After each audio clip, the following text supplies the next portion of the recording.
Hey everyone, welcome back to the channel. Thank you for being here. My name is Andrew, coming to you from the beautiful Carolinas. Today's topic is going to be what the narcissist was always watching. Think about that for a minute. Everyone, if you like the content, please like, subscribe, and share.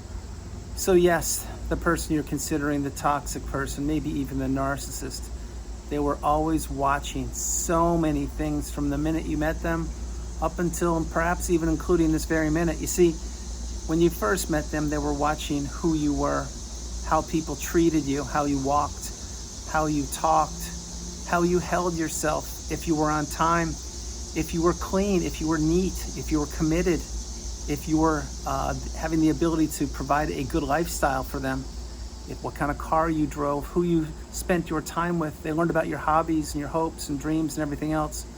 They were always watching you. Now, as that relationship developed, again, you didn't know that narcissism existed, but you were becoming more and more of an open book. You were starting to share more and more things with them. Example, if they told you that they were a little bit low on money, well, you would foot the bill or cover them. And of course, you never got paid back, but you always turned a blind eye. And that $100 here and there, and a couple $100 there, and $1,000 here, that turned into quite a lot of money over time. But again, you were beginning to be groomed. You were beginning to feel the pull of the narcissistic relationship take you into that trauma bond. You did not know what you were up against. You thought that the person that you're considering was a like-minded, stable, healthy person committed in a relationship and that they had your best interest at heart. You now know nothing can be further from the truth. This person was selling you a bill of goods. They were manipulating you. They were watching you. They were seeing which buttons to press, which buttons to lay off of. They were watching which events to attend with you, when to take the wedding ring off, when to put the wedding ring on, when to act like they were really busy, even though they were sitting on their own couch in their own flea-infested apartment, watching an old tube TV, but on one of their 3 smartphones that somebody else, the old sources of supply, were paying for, but they were making it seem like they were so busy going to the Met Gala or going to a ski chalet, but they were doing nothing because they were stuck and that rent was expired in a couple days. The lease on that rent was going to come to, they're going to get kicked out soon. But having said that, you didn't know these things back then. You didn't know that another person could lie so effortlessly, that they could steal and cheat, and they could do it with a smirk on their face and say, yeah, you like that? How about this? I'll do it again. You did not know what the signs were, what triangulation was, what rage fits were, what verbal abuse was, what projection was, gaslighting, and so many other things. And the narcissist was watching you spin your wheels. Picture, if you will, you were a hamster on a hamster wheel going around and around and around. And we all love animals, and hamsters are no different. I'm using an illustration, so nobody take offense, but that's where you were. You were in a maze of abuse. You were in a ticking time bomb of horrors. You were in a house that was not a fun house of excitement. It was a fun house of danger. And the narcissist knew this. This is why they were watching you and your life implode. Many times on the channel, I talked about the smear campaign. The smear campaign was well underway long before you even knew what it was. Now, maybe this is the first video you're consuming. You don't even know what a smear campaign is. The smear campaign is when somebody is lying about you, completely spreading rumors and untruths about you to anybody who will listen.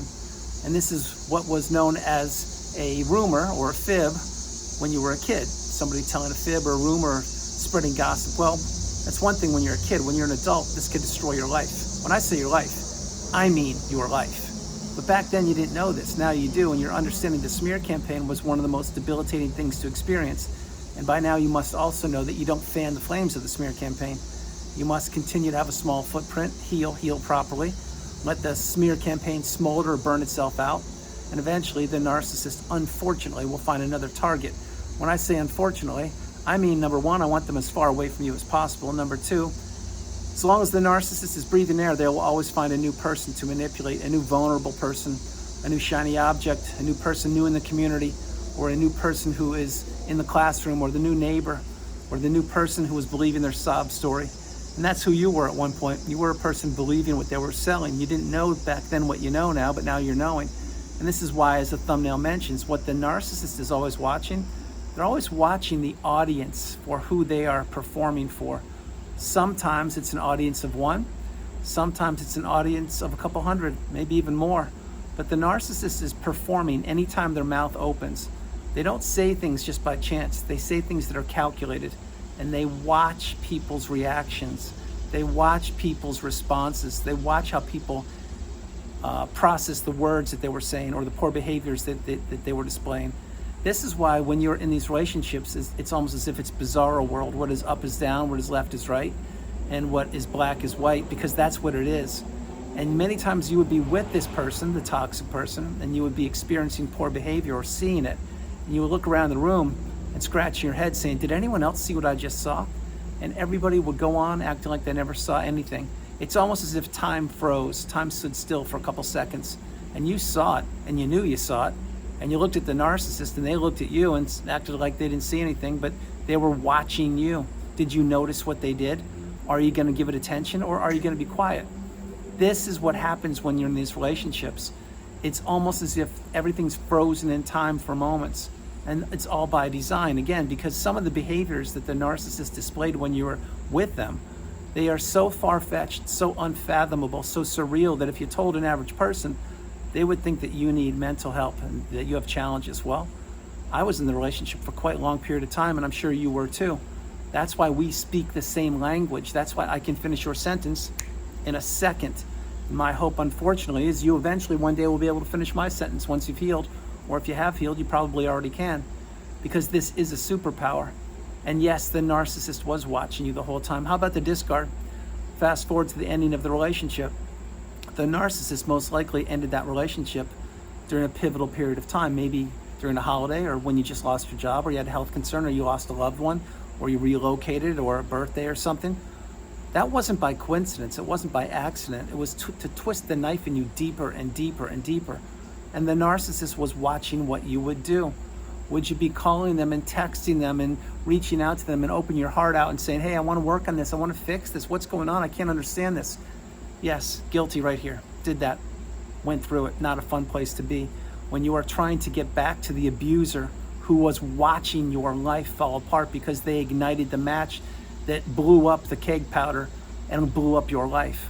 But when you don't know what you don't know, you're vulnerable and you're naive, and you can fall prey into these relationships. Again, I was no different. But the narcissist was watching how you reacted during the discard. Were you just going to say, hey, okay, I understand, and okay, well, that's who you are, and let's move on? No, that's not what happens, because this is the relationship you need to heal from. You now know that, or you're learning it. I had to learn it the hard way, just like you probably have. But when you are trying to communicate with your abuser, and they know what they've done to you, but yet they have the whole smear campaign, or the whole village, or town, or proximity, all believing their false narrative because they've been building this up for years. And now here we go, you're isolated and discarded, and you're on an island all by yourself. No support, you don't know what narcissism is, and you're looking to your abuser, even though you don't know they were your abuser, to give you answers to the questions that you had, i.e. closure. You are in a very dark space. Again, I can say that because that was me. Now, why I'm saying these things about the discard and the ending of the relationship is because this is how the narcissist feeds off of people. When they discarded you and they lit that ignition of the ending of the relationship, they were getting supply from hundreds, if not thousands of avenues. And here we go. Here are a few of them. 1, your demise. 2, to see if you would ever figure out what narcissism is. 3, to see if you would ever heal. 4, to see if you would ever block them. 5, to see if you would ever be able to break the tethers, the chains that were binding you to them. Again, some of these chains are the emotional, financial, spiritual, and physical chains. Others are the 401k, the children's assets, selling the house, or the children, the assets, selling the house, the cars, the boats, and more other things. But having said that, they were watching this. They were watching what you were doing. Another way they were watching was your lawyer when you were trying to divorce the narcissist. Did your lawyer know what they were doing? Could they be bought? Would they believe in the charisma or the charm of the narcissist? Would they cut a deal that didn't benefit you? Who knows? Another way the narcissist was watching you post-relationship was from all of the supply they were getting on social media when they were claiming they were the victim and you were the abuser. Think about what I'm sharing. Think about how disgusting this is. Think about how twisted it is. A Hollywood movie could not write any script similar to my life or yours, because we live these experiences. And Hollywood, many times it's stranger than fiction, but Hollywood is just that, Hollywood. Having said that, this is why the narcissist was always watching They were watching what you were doing, your hair color, how you were moving, how you were healing, if you were healing, if you were inquiring through flying monkeys, even though you didn't know what flying monkeys were, about the narcissist's whereabouts, who they're with, what they're doing. The narcissist has their fingers in hundreds of different people's relationships, directly and indirectly. And the puppet master, the narcissist, is pulling any string or lever that they want to pull or press to do whatever they want, because they have so many minions and flying monkeys and enablers and people that are dependent or reliant upon them for a roof and for shelter and for money, etc., that they can do whatever they want to do. Now again, if you're an average human being and you made it this far in the video and you haven't been through the cycle, you should count your lucky stars. But the narcissist is watching you too. You may not know it, but they are. And for those of us who've healed and healed properly, is the narcissist still watching you? Most likely they are, either directly or indirectly. You may say, how could that be, Andrew? I moved 3,000 miles away. I changed my name. I changed my phone number. Well, all I would say is this. If the narcissist is still breathing air, don't put anything past them. They will many times still spy on people, pay other people to track other people down. They will make bogus accounts. They will do whatever they can do to try to still see if their supply sources of the past have healed and put themselves back together. That doesn't happen always, but it happens way more than you would think. That's why once you get the wisdom and you apply the tools, you need to go no contact. Block this person, delete them, remove them, and all flying monkeys and people associated with them. If not now, when? All these things I'm sharing with you, they really should be bringing light bulb moments to your mind. Ding, ding, ding, ding, ding, ding. Meaning, yes, the narcissist was watching you in the beginning of that relationship, seeing how far they could push you, seeing what they could take, and seeing what you would tolerate, and above all, seeing if you knew what narcissism was, and seeing if you had boundaries. Number two, when you were in it, they were testing you again and watching you, seeing how much toxicity you could endure, how much toxicity you would experience if, in fact, you ever would put up a boundary and say, wait, I don't know what this is, but it's not serving me. I don't get it. What happened? I didn't sign up for this. Can't we talk about it? Well, every time you communicate with the narcissist, you're always giving them information. You need to remember that. These people are not only hunter-gatherers and predators, but they file away anything in their tiny little pea brain that anybody has ever told them. And if they can't find what they want in that tiny little pea brain of theirs, they will create whatever they want to. They will make up whatever they want to, because this is what they do. The narcissist will go any which way the wind blows, as long as they have an audience and as long as they are having people watch them, and they have the ability to watch other people's lives that they want to enter, destroy, implode, or string along. You need to play this video, and you need to play it a few times. The narcissist is always watching. And you may say, well, wait a minute. Now, I've been off the radar of the narcissist for years. I've relocated. I've built myself back up. I put myself back together, and I've healed. And you know what? I've done just that myself. And that's an A+ for you, and it's certainly an A+ for me. But having said that, think about what I'm going to share with you. I'm not referring to the narcissist you are considering. I'm referring to the narcissist that you haven't even met yet that could be watching you. It could be the barista in the coffee shop down the street. It could be the next door neighbor in your apartment building. It could be the new employee that you just sat in the cubicle next to you. It could be that person in traffic who now knows your license plate number. It could be that person on social media who you liked one of their posts and now you're on the radar. It could be anybody. It doesn't have to be the narcissist you're considering. You need to remember, the narcissist is everywhere. It's not just one person. It's a dark energy force that slithers all throughout the planet, and it will approach you in different shapes, sizes, ethnicities, languages, with deep pockets, with no money. It will approach you in all different venues and circumstances. That's why you need to maintain your boundaries. And you need to understand, for this video before I close it, what the narcissist is always watching. They're always watching to see if people have healed, to see if people have boundaries, to see if people understand what toxicity is, and to see if they can make some of these people an audience that they can perform for. Once somebody is giving the narcissist attention, then that person usually gets groomed more and more and more and trapped more and more and more until one of a few things happens. One, they stop the relationship, which is very rare. Two, they get caught up in it and something goes sideways for them. Or three, the narcissist leaves and slithers off somewhere else. Those are the three options. That's how it works. That's why you need to really get the wisdom and apply the tools and understand that you are the priority. You come first, second, and third, and there's no room in your life now or ever for toxicity. So what the narcissist was always watching, they were watching for somebody just like you. They found you, they try to destroy your life, but you're here. You've healed or you are healing. Now you need to get off the radar of these people, have a small footprint, stay in that cocoon of boundaries. Isolate, meaning self-isolate yourself, not isolate.